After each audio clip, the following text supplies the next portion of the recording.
Praise the Lord. Hallelujah. Praise the living God. Over the week, I was waiting, asking God, what shall I tell your people?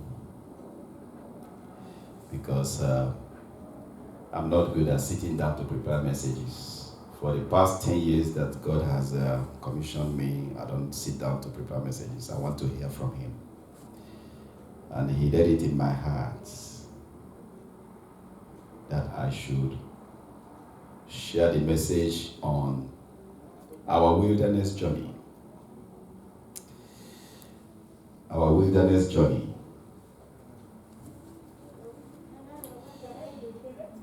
If we understand what wilderness stands for, from the first 4 words, it is wild. It is wild. Wild life, wild experience, wild lifestyle. And just like a rat that is in a cage, running around looking for a way of escape, that is the best way you can understand what it means to say, I am experiencing a wilderness journey. Amen? The only thing that can set that rat out of that very cage is the truth. Only the truth. Then you ask yourself, why did Moses start his ministry in the wilderness? Why did Elijah start his ministry in the wilderness? Even John the Baptist started his ministry in the wilderness. First of all, Moses was to do what? To call the children of Israel that was in a cage, to let them out to freedom. Amen? Jeremiah the same thing. John the Baptist was born by a high priest, Zechariah, and his wife, Elizabeth.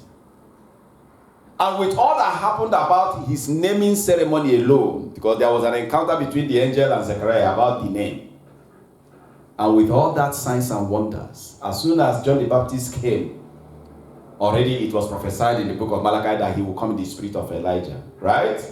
And the next thing you saw him with his ministry in the wilderness. Praise the Lord. Because there is something in the wilderness.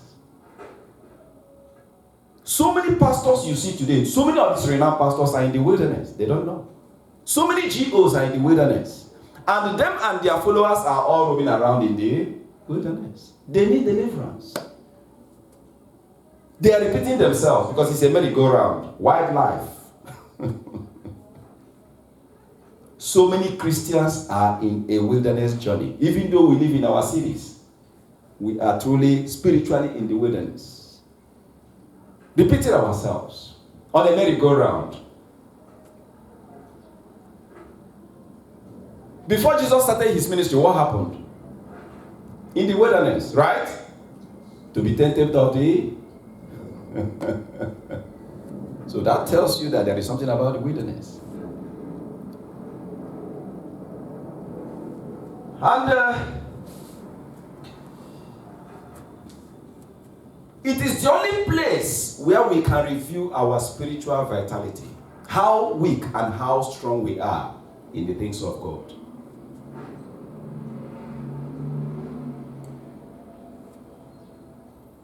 I remember those days when we were young.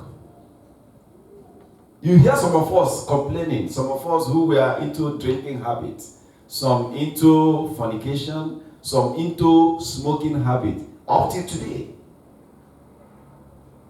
I still hear some of us saying, how do I stop? I can't even help myself. Some of them cannot afford the cigarette anymore. They can't even pay because there is no money, no income, but they can't stop. They struggle. You see young men, young women trying to struggle how to control their urge from immorality. These are all wilderness journey. They are repeating themselves every day. They don't know how to get out of it. And if you look at Moses' ministry, it was only about, because we talk about reviewing of our spiritual vitality. Moses' ministry was to make us to understand that we are covenanted people. We are covenanted people. We are covenanted people.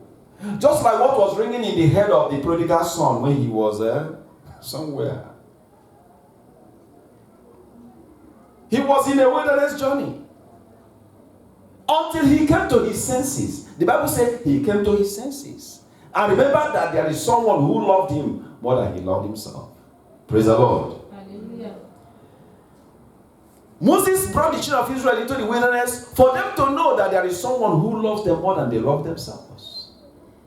Even while they were out of Egypt, some of them were saying, you know what? How I wish we were back in Egypt. That tells you that some people don't even know that they are in the wilderness of life. And even when you offer them solutions, just like so many pastors refuse to be corrected today. So many pastors, people that call themselves pastors today and GOs, so many of them are in a wilderness journey. They refuse to be corrected. Even when they are wrong. So who is the master now? Are they the master or Jesus the master?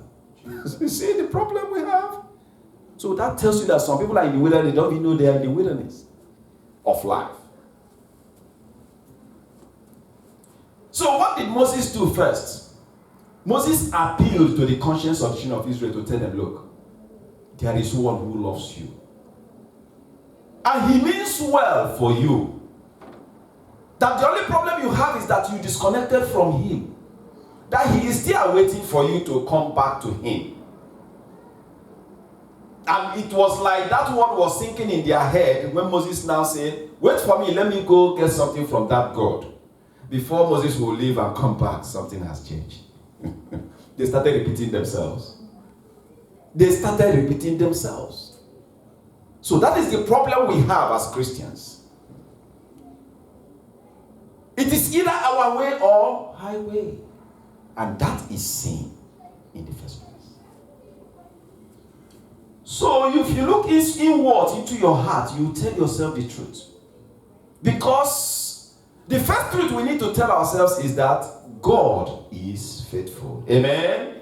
God is faithful. Despite what we do, despite what we think, God remains faithful. Praise the Lord. Hallelujah. And when once you remember that God is faithful, just like that prodigal son remember that his father is faithful, he said, I will now go back to him and tell him I'm sorry. So how many of us are ready to do that? From the pastor. From the pastor.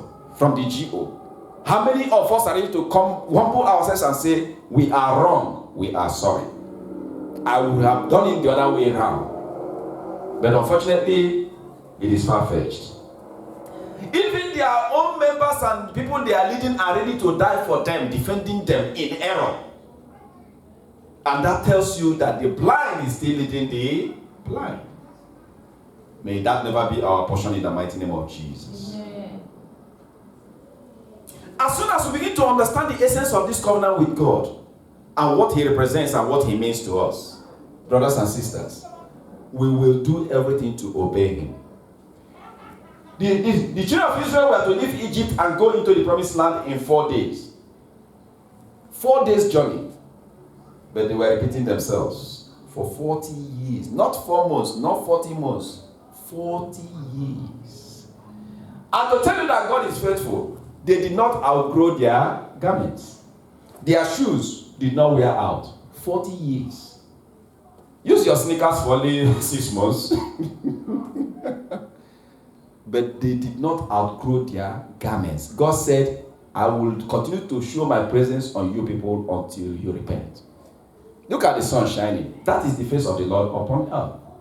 Whether you are good or bad, whether you believe in him or not, he is still watching over his children. Amen? Amen. So, God is faithful. And when once we know that God is faithful, the next thing we now know is that he must obey, God must always honor his own word. Just like the book of Deuteronomy. If you read the book of Deuteronomy chapter 29 to 30, you see everything that God presents in the wilderness. that in chapter 30 verse 19, God said, look, I have placed life, I have placed death, blessings, curses. Then God took our hand and said, choose life, that you and your seed may live. But men are still choosing death. Is it God's fault? Is it God's fault? No. Okay. So God is still faithful. Now, let us assume that Moses was able to, remind us of renewing our covenant with God. Elijah reminded us of judgment. Because in order to judge Israel for disobedience, what happened? Jeremiah prayed. No, Elijah prayed. And there was no rain 3 years and 6 months. There was drought everywhere. People were ready to eat their own children. And when they repented, the same Elijah prayed again. Give us James chapter 4. No, James chapter 5.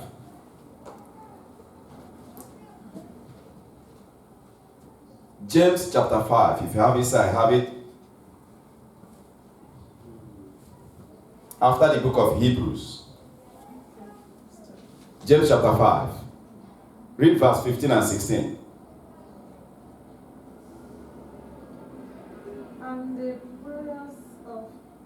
And the prayer of your faith will save the sick, and the Lord will raise him up. Okay, the next one.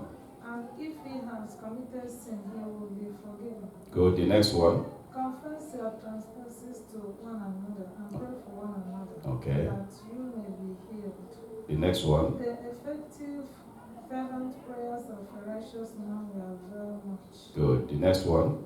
Elijah was a man with a nature like ours, and he prayed earnestly that it would not rain. And it did not rain on the land for 3 years and 6 months. Next. And he prayed again, and the heaven gave rain, and the earth produced its fruit. Praise the Lord. Elijah was a man like us. He prayed when Israel was stubborn, and there was judgment. Just rain, no rain. Everybody was like. Then when they repented, he prayed again. So Moses represents covenant. Then Elijah represents judgment. John the Baptist, what was he preaching? Repentance. Right? So John the Baptist represents repentance. All from the wilderness. Talking to us who are in the wilderness journey. Remember, there's a covenant with God. And remember that if you disobey him, you'll be judged. Then the other one is telling you, repent, repent, repent. And what does Jesus represent in the wilderness? Life. Life. He is the way out of the wilderness. As soon as you tell yourself the truth. And then, once you tell yourself the truth, you find a way of escape. So Jesus represents everything to us. And that is why the best you can do for any man or woman that is still in the wilderness of journey, talk to him about Jesus. Amen? Amen. The truth shall set us free. Who is that truth? Jesus. And once you before you get free, there will be a way of escape, right? Who is the way? Jesus. Only because you told yourself the truth. The prodigal son told himself the truth. And started reciting his confession. Amen? How many pastors are doing that today? We are all right. Nobody can correct us. Sorry, state. The wilderness journey. The wilderness journey. And if you repent today, as soon as you find out that you are still, there's a part of your life. There's a part of your life that is still wandering in the wilderness. As soon as you tell yourself the truth, you will see that way that will cross you through Jordan, and you see yourself in your promised land now in the mighty name of Jesus. You see, as soon as the nation of Israel did what they are supposed to do, what happened? Jordan River dried before them. And they walked past. And as soon as they walked past into the promised land, Jordan River came back to life. Amen? Exactly what happened on the Red Sea when they left Egypt. For them to cross into the Canaan, the promised land, what happened? Another river has to dry up for them to cross through. Praise the Lord. Because God was faithful in Egypt and is still faithful at River Jordan. Amen? When once we come back to our senses, just like the prodigal son, go back to your father and say, I'm sorry. That's all. Repentance, that's all. God is not asking too much. And when once this relationship is restored after repentance, you now see a new heart. That new heart is the real prosperity. What people call prosperity is not prosperity. The real prosperity is the new heart, that change of heart. Because that change of heart will make you to now see what God has for you and what you have around you that you never saw before. You ask yourself, I've been here for 6 years. I didn't know that there are these things around me. These things have been there with me. Because the presence of God goes with us anywhere we go. Amen? Amen. It's very simple and short. The wilderness journey.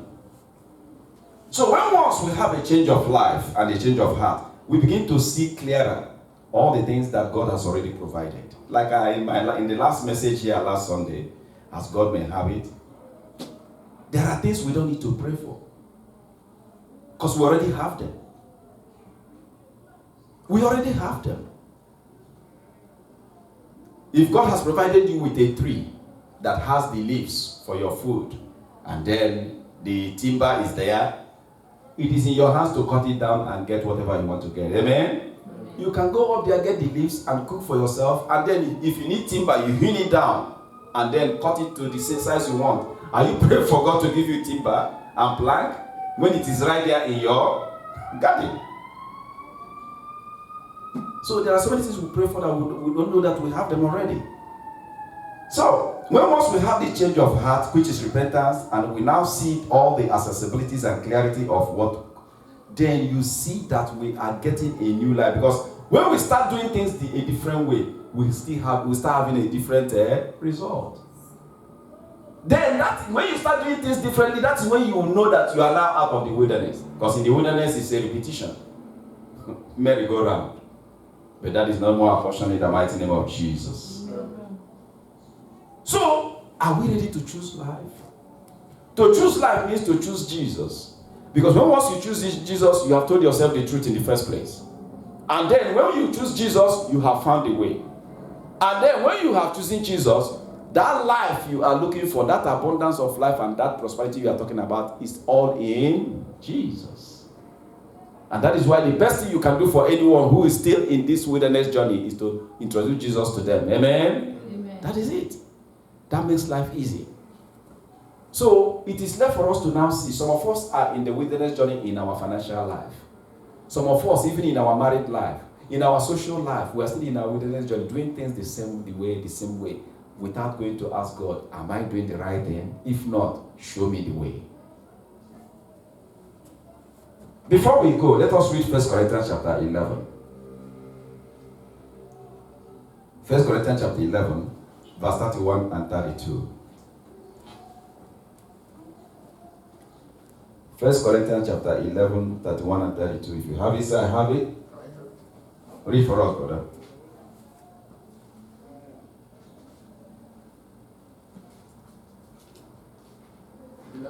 Yeah, chapter 11, 1 Corinthians chapter 11, verse 31 and 32. But if we judge ourselves, For if we judge ourselves, we should not be judged. Mm-hmm. But when we are judged, we are Chastened. tested of the Lord, Yeah, that we should not be condemned with the with the word. word. Praise the Lord. Hallelujah.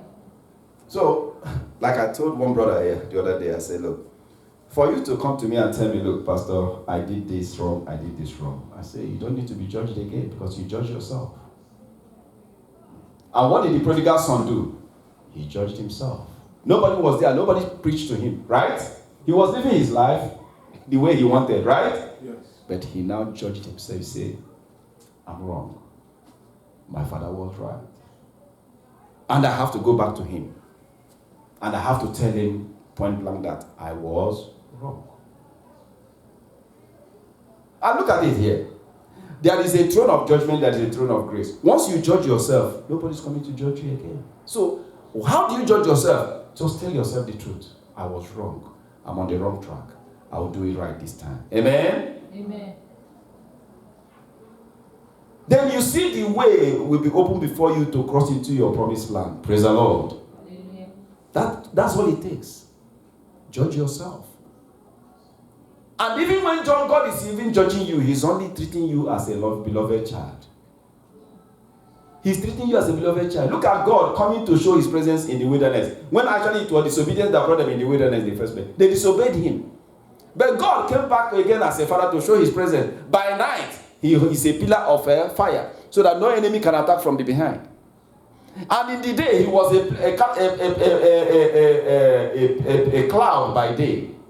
That before they get to any community or to any country or to any nation, the presence of the Lord was already in that nation before they get there. And that is why if you attack the children of Israel, you are in a big trouble. Amen? God will show up. At a point, one of his angels came and stood there. Joshua was asking, are you on which side? He said, I'm on the Lord's side. God brought his army first before the children of Israel got there. That tells you that no matter what happens, God is going with us. Even in the wilderness journey, he's with us there, but he wants us to change. Judge yourself, and then nobody will judge you again. Amen? Amen. Praise the Lord. Hallelujah.